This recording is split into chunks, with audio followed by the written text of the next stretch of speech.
வள்ளுவர் வந்து ஆணா பெண்ணா? கண்டிப்பா. ஏன்னா இத்தனை பெண்களை பத்தியும் எழுதியிருக்காரு, ஆணா பெண்ணா அப்படின்னு நம்ம எளிதில புரிஞ்சுக்கலாம். ஒரு பெண்ணோட மனநிலையில இருந்து ஆண்களும் எழுதலாம் இல்லையா? அதான் பெண்ணின் மொழியில் ஆணின் பணிமொழியை ஆராய்ந்த வள்ளுவனோட காதல் கவிதையில் வேதம் ஏது அப்படிங்கிற சமமா பார்த்திருக்காரு. இப்போ நாடு தாண்டி மொழி தாண்டி எத்தனையோ பேரை நம்ம காதல் திருமணம் செய்துக்கிறவங்க எல்லாம் பாக்குறோம் இல்லையா? அதெல்லாமா மொழி தெரிஞ்சு இனம் என்னன்னு தெரிஞ்சா பண்றாங்க. முழுக்க முழுக்க ஒரு ஆணும் பெண்ணும் எவ்வளோ இன்பமா தூய காதலோட முழு அன்போட இருக்கிறத எவ்வளோ அழகாக கொடுத்துருக்காரு பாருங்களேன் அந்த குறளில். 25 அதிகாரமா. தேன் வந்து எதுக்கு எடுத்துகிட்டு வருதுன்னா அது தன்னோட குட்டிக்கு தான் எடுத்துகிட்டு வருது. அந்த ஒரு டைம் அது போய் எடுக்கிறது 10 மில்லிலிருந்து 25 மில்லி கிராம் தான் இருக்குமா. சிறுக சிறுக சேமித்து வச்சு அதுவும் என்ன பண்ணுது, தன்னோட குழந்தைக்கு தான் கொடுக்குது. ஒரு பொருளை நம்ம சொல்றப்போ உவமை சொல்லி சொல்றப்போ அதோட சிறப்பு பெருசா இருக்கும் இல்லையா? இந்த இடத்துல அது அப்படிதான் சொல்லியிருக்காரு. இந்த ஹார்மோன் இருந்தாதான் உனக்கு பெண்ணுங்கிறதுக்கான அடையாளங்கள் வரும், அடுத்த படிநிலைக்கு பரிணாம வளர்ச்சிக்கு போக. இப்போ நம்ம நடனம் ஆடுற அந்த டான்ஸ் ஷோலாம் பண்றாங்கல்ல, அது ரொம்ப நாளா இந்த கெமிஸ்ட்ரி ஒர்க் அவுட் ஆகலன்னு சொல்றாங்கல்ல, அது இதுதான் போல. இந்த சமய சாயம் பூசி என்னோட மதத்துக்கானவர் அவங்களோட மதத்துக்கானவர் காவி உடை பூசி அவருக்கு என்னென்ன பண்றாங்க அதெல்லாம் இல்லை. ஒரு சாதாரண குடும்பஸ்தன். வணக்கம். இன்னைக்கு நம்ம கூட விருந்தினராக வந்திருக்கவங்க ஒரு ஆசிரியை. படித்தது என்னவோ மேத்ஸ் தான், ஆனால் தமிழ் மேலே நிறைய ஆர்வம் உள்ளவங்க, ஆசிரியராக அவங்க வேலை பார்த்தவங்க, நெய்வேலியை சேர்ந்த ஒரு பெண்மணி தான் வந்திருக்காங்க. இன்னும் ஸ்பெஷலாக இவங்களை பற்றி சொல்லணுன்னா, அகநானூறு, அதாவது தமிழ் இலக்கியத்தில் ரொம்ப ஆர்வம் கொண்டு, சங்க இலக்கியத்தில் ஆர்வம் கொண்டு, அகநானூற்றை எளிமையான தமிழில் இப்போ உள்ள ஜென்ரேஷனுக்கு எப்படி கொண்டு போய் சேர்க்கறது அப்படிங்கிறதுக்காக ஒரு புத்தகம் எழுதிட்டு இருக்காங்க. விரைவில் அது வெளிவர இருக்கு. அவ்வளவு பெருமைக்கு உரியவங்க தேவகுமாரி சுரேஷ். அவங்க தான் இன்னைக்கு நம்ம விருந்தினராக வந்திருக்காங்க. வணக்கம் தேவா. வணக்கம். தேவா, இன்னைக்கு நம்ம இப்படி ஒரு தீயா பத்தி பேச போறோம். கண்டிப்பா நம்ம நிறைய பேசியிருக்கோம் இதை பத்தி, அதனால நமக்கு பேசுறதுக்கு ஈஸியா இருக்கும் அப்படின்னு நினைக்கிறேன். கண்டிப்பா கண்டிப்பா. இன்னைக்கு என்ன கவிதை பேச போறோம்? உமிழ்நீர் பள்ளத்தாக்கு. அந்த வார்த்தையை கேட்குறப்பயே, அந்த சொல்ல கேட்குறப்பயே வாய் அவ்வளவு தித்திப்பா இருக்கிற மாதிரி இருக்கு இல்லையா? அதாவது இன்பத்து பாலை பத்தி பொண்ணுங்க பேசாத ஒரு டைம் இருந்தது. கண்டிப்பா. காமத்து பால் அப்படின்னு பேர் வச்சோன்னே நம்மளாம் ஐயோ அதை சொல்லவே கூசி, ஸ்கூல்ல வந்து மனப்பாட செய்யுளா வந்தா கூட அதை பேசுறதுக்கு ரொம்ப தயங்கின ஒரு காலம் இருந்தது. ஆனா அதையும் படிக்கணும் அப்படின்னு தானே வள்ளுவர் எழுதியிருக்காரு. கண்டிப்பா. அந்த காலத்துல முட்டுவேன் கொல் மோதுவேன் கொல்லுன்னு அவையார் தன்னோட காம இச்சை உணர்ச்சிகள் எல்லாம் கூட பாடியிருக்காங்க.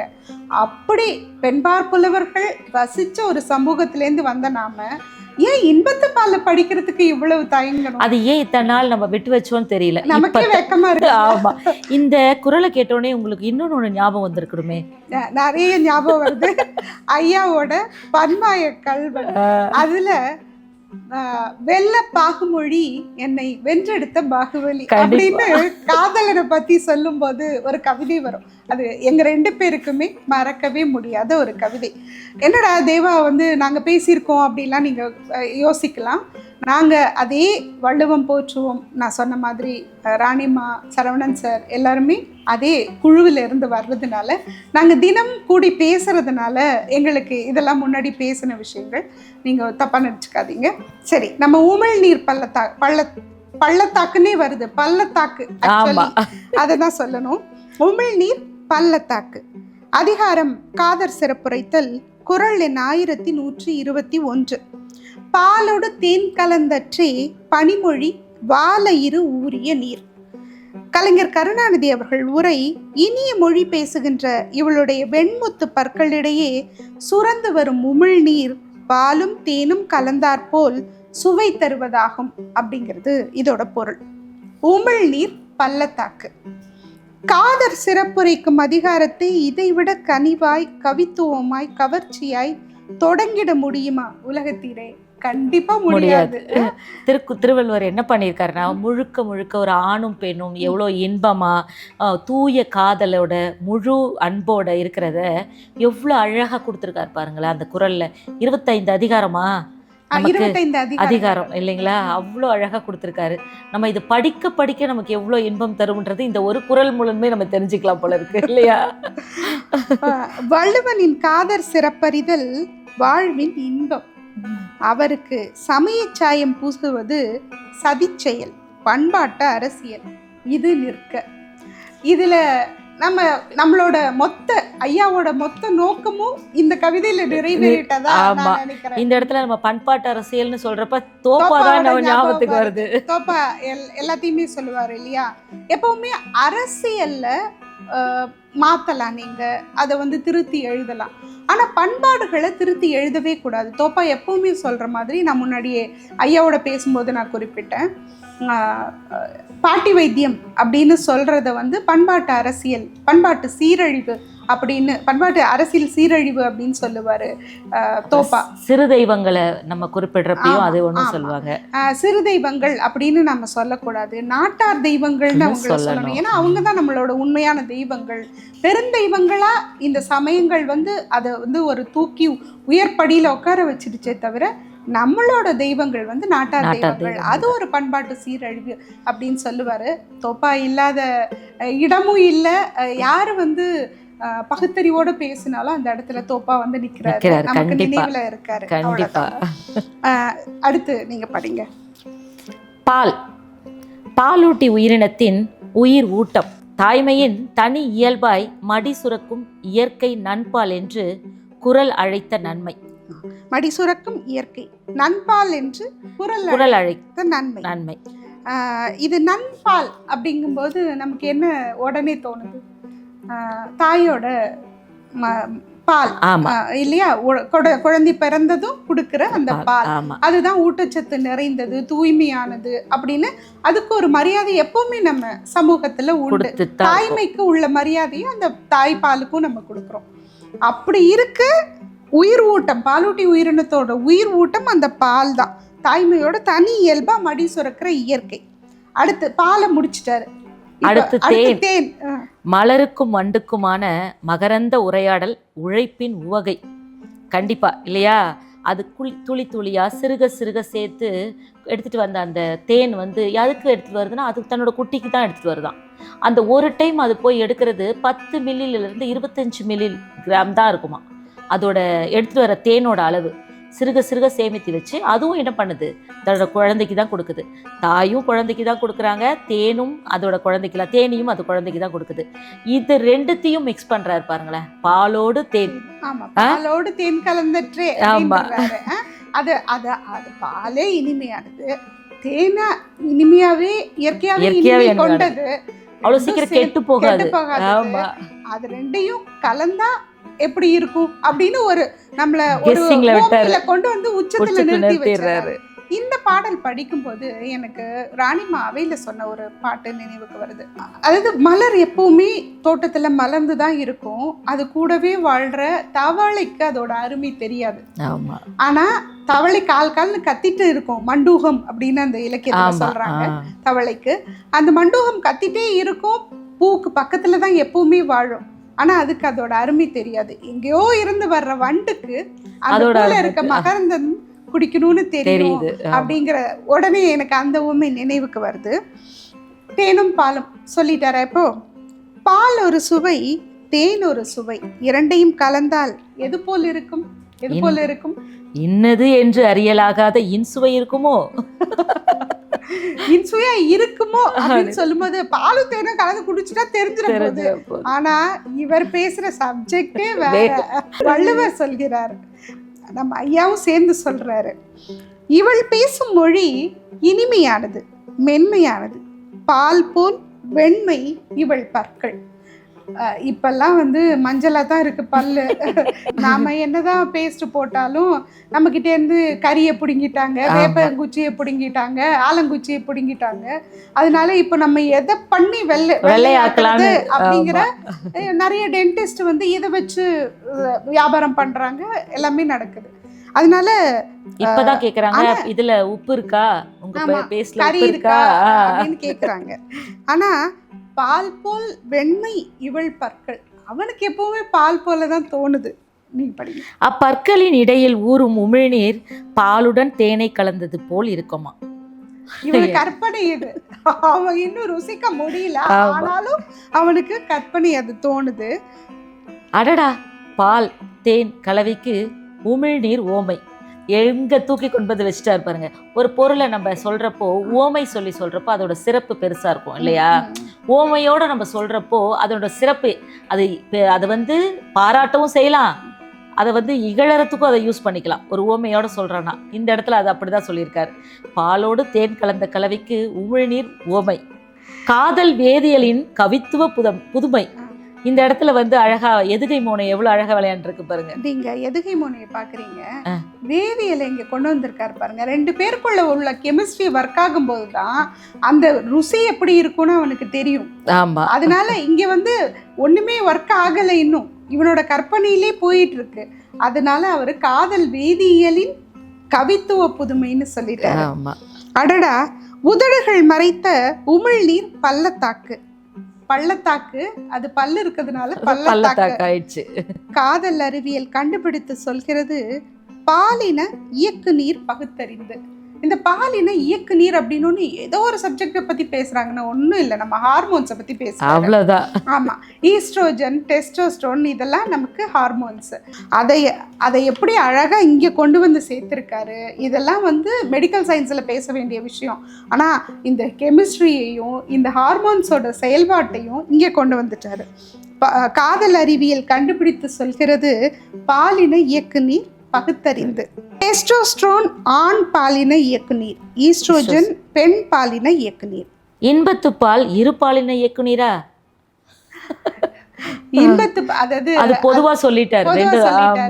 இது இந்த ஹார்மோன் இருந்தாதான் உனக்கு பெண்ணுங்கிறதுக்கான அடையாளங்கள் வரும், அடுத்த படிநிலைக்கு பரிணாம வளர்ச்சிக்கு போக. அதே மாதிரி ஆணுக்கும் சில விஷயங்கள் இருக்கு. இப்போ நம்ம நடனம் ஆடுற அந்த டான்ஸ் ஷோலாம் பண்றாங்கல்ல, அது ரொம்ப நாளா இந்த கெமிஸ்ட்ரி ஒர்க் அவுட் ஆகலன்னு சொல்றாங்கல்ல, அது இதுதான் போல இருக்கு. அதுல வந்து கெமிஸ்ட்ரி ஒர்க் அவுட் ஆகுதுங்கிறது நடிக்கிறது, அதேதான். ஆனா இது ரியல் லைஃப்ல கெமிஸ்ட்ரி ஒர்க் அவுட் ஆகணும். காதலியின் வாயில் ஊறும் உமிழ்நீரை தேன் பால் கலவை என தெரிந்து தெளிந்தவன் விஞ்ஞானியா. அவன் டெஸ்ட் பண்ணாமே கண்டுபிடிச்சிட்டான் பாத்தீங்களா, தெரிந்து தெளிறான். ஆனா லேப்ல கொண்டு போய் அவன் பண்ணல. இல்ல மெய்ஞானியா, அப்படியே மெய்ஞானின மந்திரம் போட்டு கண்டுபிடிச்சிருப்பானு சொல்றாரோ. ஆன்மீகத்துல இரண்டும் இல்லை, அவன் மெய்யுறு புணர்ச்சியின் மேன்மை அறிந்தவன். அவனுக்கு தெரியும் இந்த காதல் வந்து அடுத்த படிநிலைக்கு போனா என்ன இவனுக்கு லாபம் கிட்டுங்கிறத அவனுக்கு தெரியும். அதனால அதோட மேன்மையை அவன் தெரிஞ்சவன். இயல்பினால் இல்வாழும் இயல்பான மனிதன். இங்க கொண்டு வந்து நிறுத்துறாரு பாத்தீங்களா, சாதாரண மனுஷன். யாரு சாதாரண மனுஷன்? வள்ளுவன் சாதாரண மனுஷன் இல்ல. அவரை வந்து என்ன இந்த சமய சாயம் பூசி உனக்கு எனக்கான என்னோட மதத்துக்கானவர், அவங்களோட மதத்துக்கானவர், காவி உடை பூசி அவருக்கு என்னென்ன பண்றாங்க அதெல்லாம் இல்ல, ஒரு சாதாரண குடும்பஸ்தன், அப்படி சிம்பிளா முடிச்சிட்டாரு. அதை விட ஒண்ணு மெயினா இவர் இங்க சொல்றாரு, ரிஷி புஜங், அது என்ன ரிஷி புவங்கர் அப்படின்னு அவர் வந்து மாலையெல்லாம் போட்டு அவர் வந்து ஒரு பிரம்ம ரிஷி கணக்குல வந்து வடமொழியில மாதானுபங்கி, அவர் மாதானுபங்கி, வள்ளுவருக்கு மாதானுபங்கி அப்படின்னு ஒரு பேர் கொடுத்து அவரை வந்து ரிஷிகள்ல ஒருத்தர். அவர் வந்து பிரம்மச்சரியத்துல இருந்தவர், அவருக்கு இந்த இல்வாழ்க்கை பத்தின எந்த இதுவும் கிடையாது அப்படின்னு எல்லாம் ஒரு பரப்புரை பேசப்படுது. அந்த பரப்புரைகள் எல்லாம் ஒண்ணுமே இல்லை, சாதாரண ஒரு குடும்பஸ்தன் காதலோட மேன்மையை உணர்ந்து அவர் எழுதின இன்பத்து பாலை வச்சு அவர் வந்து இல்வாழ்க்கை வாழ்ந்த ஒரு இயல்பான மனிதன் அப்படிங்கறத இங்க ஹென்ஸ் இட் இஸ் ப்ரூவ்ட் அப்படின்னு ஐயா எழுதிட்டாரு. அவ்வளவுதான். அவர் ஒரு கட்டுக்குள்ள அடங்காதவர்ன்றதையும் நமக்கு புரிய வச்சுட்டாரு. காதல் தான் உலகத்தின் உந்து விசை, இதை புரியாமல் திரிப்பவர்கள் பூமிக்கு சுமை, பூமிக்கு பாரண்டா அப்படின்னு சொல்லிட்டாரு. அடுத்து, பனிமொழி என்பது பணிவான மொழியா? பெண்ணின் மொழியை பணிவான மொழி என்று சொல்லிவிட்டார் வள்ளுவர் என்று யாரும் கம்பு சுத்த வேண்டாம். பனிமொழி என்பது படிய வைக்கும் மொழி. ஆமா, இந்த இடத்துல படிய வைக்கும் மொழி அப்படின்னு சொல்றாங்க இல்லையா, பனிமொழி அப்படின்னு சொல்லும்போது அது வந்து அதிகார மொழியா? அப்போ அன்பால படிய வைக்கிறது. இங்க காதல்ல அன்பால படிய வைக்கிறது பத்தி பேசுறாரு. இது வந்து கம்பெடுத்து சுத்துறதுக்கு கிடையாது, சாட்டை எடுத்து அடிக்கிறதும் கிடையாது. பன்மாய கல்வன் பனிமொழி அன்றோ நம் பெண்மை உடைக்கும் படை என்று பெண்ணின் மொழியில் ஆணின் பனிமொழியை ஆராய்ந்த வள்ளுவனின் காதல் கவிதையில் பேதம் ஏது? அதான் எப்பவுமே நமக்கு ஒரு சந்தேகம் இருந்துட்டே இருக்கும், வள்ளுவர் வந்து ஆணா பெண்ணா? கண்டிப்பா. ஏன்னா இத்தனை பெண்களை பத்தியும் எழுதியிருக்காரு, ஆணா பெண்ணா அப்படின்னு. ஆனா நம்ம எளிதில் புரிஞ்சுக்கலாம், ஒரு பெண்ணோட மனநிலையில இருந்து ஆண்களும் எழுதலாம் இல்லையா? கண்டிப்பா. அதான் பெண்ணின் மொழியில் ஆணின் பனிமொழியை ஆராய்ந்த வள்ளுவனோட காதல் கவிதையில் பேதம் ஏது அப்படிங்கிற சமமா பார்த்திருக்காரு. இந்த பாடல்ல பெண்களை தான் ஆண் வந்து சொல்றான் பனிமொழின்னு சொல்லிட்டு பெண்ணை குறிப்பிடுறான். இந்த இடத்துல ஆணோட பனிமொழியால பெண் மயங்கி போடுறா, என்னுடைய பெண்மையை உடைக்கும் படையே அவனோட பனிமொழி தான் அப்படின்னு சொல்றா. இந்த 2 பேருக்கும் ஈக்குவலா அந்த பனிமொழின்ற வார்த்தை சொல்ல வந்து 2 பேருக்கும் ஈக்குவலா கொடுத்து அததான் சமமா பார்த்திருக்காரு. அவர் கடைசியில என்ன சொல்லிடுறாரு, பனிமொழி என்பது உலகின் காதல் மொழி, அவ்வளவுதான். அது படிய வைக்கும் மொழியோ, நீ எப்படி படிகிற, உனக்கு பிடிச்சு படிக்கிறியா இல்லையா, இதை பற்றியெல்லாம் பேசுவாங்க. காதலில் வந்து அதிகாரம் எல்லாம் ஒன்றும் செல்லாது, அங்கே கட்டுப்பாடோ கட்டுக்கோப்போ ஒன்றுமே பண்ண முடியாது, அது எல்லாமே காதலில் தானாக நடக்கும் அப்படிங்கிறத சொல்லிட்டாரு. அது எந்த மொழியில் பேசினாலும் பொருள் ஒன்றே. அது வந்து உலகத்தோட காதல் மொழி பனிமொழிங்கிறது, அது எந்த மொழியில பேசினாலும் அர்த்தம் ஒண்ணுதான். ஆமா, இப்போ நாடு தாண்டி மொழி தாண்டி எத்தனையோ பேரை நம்ம காதல் திருமணம் செய்துக்கிறவங்க எல்லாம் பாக்குறோம் இல்லையா? அதெல்லாமா மொழி தெரிஞ்சு இனம் என்னன்னு தெரிஞ்சா பண்றாங்க இல்லையா? அதுக்குதான் மொழியும். அதேதான். தோற்றவர் வென்றார், வென்றவர் தோற்றார் என்ற ஊடல் இலக்கணத்தின் ஊடாக உச்சென்று கூடல் இலக்கிய கொள்கை வகுத்தவன் காதல் வள்ளுவன். இது எப்படி சொல்லிட்டாரு பாருங்க, ஊடல் இலக்கணத்துக்கு ஊடா சென்றான். அப்போ ஊடலை கொண்டு வந்துடுறாரு. ஃபர்ஸ்ட் அலரை பற்றியெல்லாம் சொல்றாரு, அலருக்கு அப்புறம் அவனோட கற்பனையும் சொல்றாரு, அதுக்கப்புறம் ஊடலை சொல்றாரு. எப்பவுமே இந்த ஊடலுக்கு அப்புறம் இருக்க கூடல் அப்படிங்கிறது சமாதானம் ஆகி இருக்க காதல்ங்கிறது ரொம்ப சிறப்பா இருக்கும்னு நம்ம பேசிட்டே இருப்போம். அதை வந்து என்ன அழகா இங்க அந்த எதுகை முனியோட கொண்டு வந்து போட்டுறாரு பாருங்க. இந்த இடம் ரொம்ப அழகா இருக்குல்ல. ஊடல் இலக்கணத்தில் ஊடாக சென்று கூடல் இலக்கிய கொள்கை வகுத்தவன் காதல் வள்ளுவன். இலக்கணத்தையும் கொண்டு வர்றாரு, இலக்கியத்தையும் கொண்டு வர்றாரு, அங்க உள்ள எதுகை முனியும் கொண்டு வந்துடுறாரு. அவ்வளவு அழகா இருக்கு. இன்னும் ஒரு முறை சொல்கிறேன், வள்ளுவனை சாமியார் கிமியார் என்று யாராவது கதை விட்டால் எனக்கு கெட்ட கோபம் வரும். இப்ப நான் சொன்னதுதான் அவர் சொல்றாரு. நம்ம மனசு அப்படியே படிச்சுட்டாரு. ஆமா, சாமியார்னு அவருக்கு மாலை போட்டு, அவருக்கு காவி உடை போட்டு, இந்த சமயத்துக்குள்ளதான் அவர் இருக்காரு, இந்த சமயத்தோட ரிஷி புவங்கர் அப்படின்லாம் சொல்றோம் இல்லையா? அது வந்து தேவையே இல்லாத விஷயம். அவர் சொல்ற கருத்துக்களை மட்டும் எடுத்துப்போம். அவர் வந்து ஒரு சமய கட்டுக்கோப்புகளுக்குள்ள அடைக்க வேணாம். எனக்கு இந்த பாடல், இந்த உமிழ்நீர் பள்ளத்தாக்கு அப்படின்னோடனே எனக்கு ஒரு பாட்டு, 80s சாங், 80s அதான் இருக்கணும் அந்த படம்னு நினைக்கிறேன். ரஜினி சோபனா நடிச்சிருப்பாங்க, சிவா படம்னு நினைக்கிறேன். ஆமா, அதுல ஒரு வரி வரும் இந்த பாட்டுல, இரவழியின் வழியே நீயா வந்து போனது, அந்த பாட்டுல உன்மீனியும் நிலை கண்ணாடியும் ரசம் பூச என்ன காரணம்.